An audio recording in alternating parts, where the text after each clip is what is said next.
Hello. Welcome to the most magical corner of this podcast, where every episode is a window to a world beyond reality. Today we are going to enter the magical world of Harry Potter together, a world full of magic, friendship, darkness, and the light that shines from the heart. For some, Harry Potter may be just a fictional story. But for many, it is a refuge, a place to escape from the everyday world, where you believe that your Hogwarts letter may still appear in your mailbox one day. In this episode, we will delve into the hidden secrets of Hogwarts together, review the behind the scenes of the characters, and understand why this story, after all these years, has not lost its magic. Are you ready? So grab your wand, because it is time to enter the world of magic. Mr. and Mrs. Dursley lived at number 4, Privet Drive. They were a very ordinary family, and they were very content with that. They had no interest in the occult, as they considered magic to be a trivial matter. Mr. Dursley, the manager of Graining's Drilling Company, was a large, strong man with a very short neck and a long mustache. His wife, Mrs. Dursley, was a slender woman with blonde hair and a long, long neck. Her long neck was very useful to her, as she spent most of her time peeking into the neighbors' houses. They had a son named Dudley, who they believed was not lame. They were a well-to-do family, with nothing lacking, but there was a secret in this family that must not be revealed. They were always in a state of terror lest someone should find out their secret. The idea of anyone knowing anything about the Potter family was unbearable to them. Mrs. Potter was Mrs. Dursley's sister, but they hadn't seen each other for years. In fact, Mrs. Dursley pretended not to have a sister because her sister and her useless husband were nothing like their family. The Dursleys were always afraid that the Potters would one day become the talk of the town and cause people to gossip. They also knew that Mrs. Dursley's sister had a little boy, but they had never met him, which gave them another excuse to avoid the Potters because they didn't want their son to be friends with the Potter boy. Our story began on a Tuesday.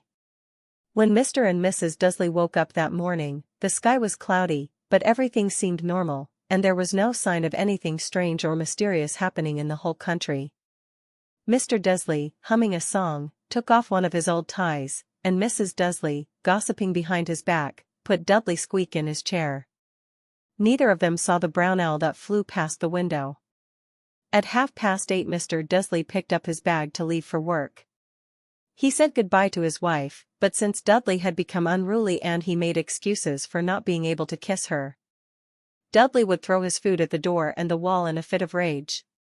Mr. Dursley said, "You filthy elf," and laughing heartily, he went out the door, got into his car, and backed out of The first strange thing that day was a cat reading a map. For a moment, he didn't realize what he had seen, but immediately turned back to take another look. This time, he saw a cat standing at the corner of the street, but there was no sign of a map. Maybe he was imagining things. Maybe it had just been a trick of the eye. He blinked a few times and stared at the cat. The cat stared back. He started walking again, but this time, he watched the cat in the car mirror. The cat was now looking at a street sign that read Privet Drive. Mr. Dursley scolded himself, "No, it's just looking at the sign, but cats can't read maps or signs." He shifted in his car seat and pushed the thought of the cat from his mind.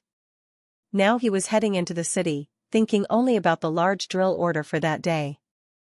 There was heavy traffic on the edge of town, and that's when he saw people wearing strange clothes that stood out. He didn't like people who dressed oddly. They reminded him of young people wearing silly fashion trends. Mr. Dursley told himself, must be another one of those ridiculous new fads. The sight of them made him forget all about drills. Nervously drumming his fingers on the steering wheel, he noticed a group of these people not far from him, whispering excitedly. One of them, in a green cloak, looked only slightly younger than him. Mr. Dursley grew more annoyed. Their clothes didn't suit their age at all, so tacky and bold. But then he thought they might be actors performing something. Yes, that made sense. Eventually, the traffic cleared and he reached the parking lot of his office. His thoughts once again turned to drills.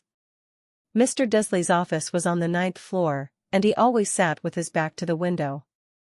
That morning, if he had been facing the window, he wouldn't have been able to focus on his work, because outside, owls were flying. The first thing that caught his eye in the parking lot of his house was the cat he had seen that morning. He had no doubt that it was the same cat because the lines around its eyes were the same. He was not at all pleased to see it again. This time, the cat was sitting on the wall of his yard.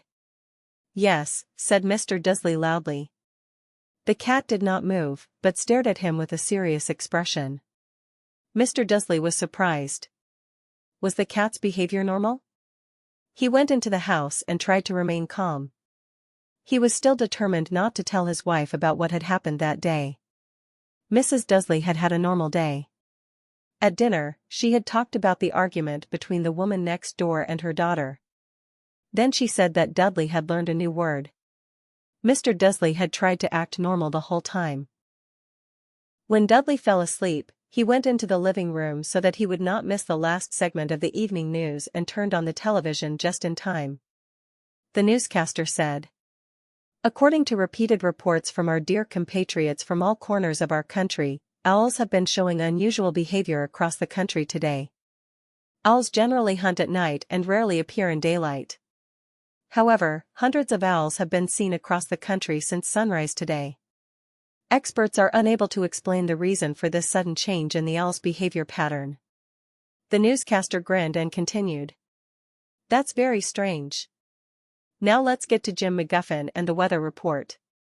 Jim, are we going to see a shower of owls tonight?" The weatherman said.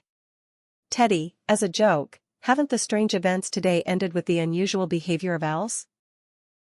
Many people from far-flung parts of the country, such as Kent, Yorkshire, and Dundee, have been contacted to say that instead of the rain that was predicted last night, they have seen a meteor shower, as if someone had thrown a fireworks show early. Of course, the party will be next week, my friends. But tonight, I promise you, it will be rainy. Mr. Dursley was glued to his chair. Meteor showers all over Britain? Owls flying in broad daylight? Strange cloaked people here and there.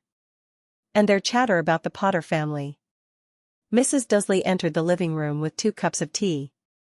It wasn't the right time, but he had to tell his wife. He cleared his throat anxiously and said, "Petunia, my dear. What's up with your sister?" As expected, Mrs. Dursley was startled and flushed. After years of pretending she didn't have a sister, Mrs. Dursley said, "Nothing. How could it be? The strange news reminded me of her. The owls. The meteors. And all these ridiculous people in town today." Mrs. Dursley said angrily, "So what?" "I thought so. I thought it might have something to do with your sister's family." Mrs. Dursley pursed her lips and took a sip of tea. Mr. Dursley did not know whether he could muster up the courage to tell his wife that he had heard of. Said in a casual manner, "Indeed, their son. He must be the same age as Dudley now, right?"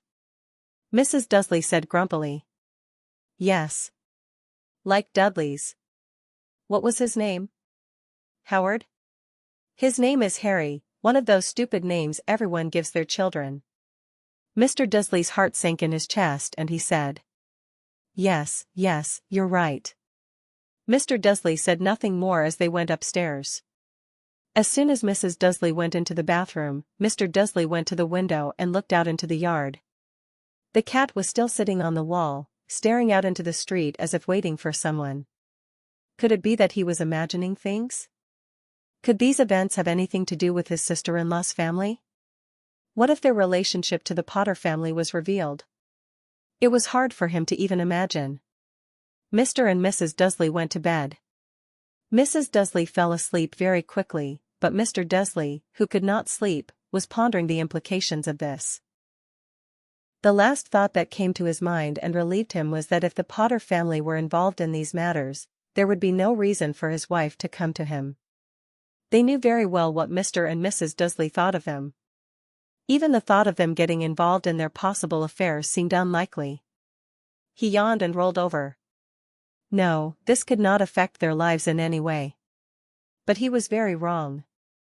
Mr. Dursley fell into a not very restful sleep, but there was no sign of sleepiness on the face of the cat sitting on the wall of the yard. It sat on the wall like a motionless statue, staring at a distant point in the street without blinking. He did not move even when someone in the next street slammed his car door shut or when two owls hooted overhead and left, and he sat there motionless until midnight. From a spot where the cat could not take his eyes off, a man appeared in the distance. He appeared so silently that he seemed to have sprung from the ground. The cat wagged his tail and narrowed his eyes.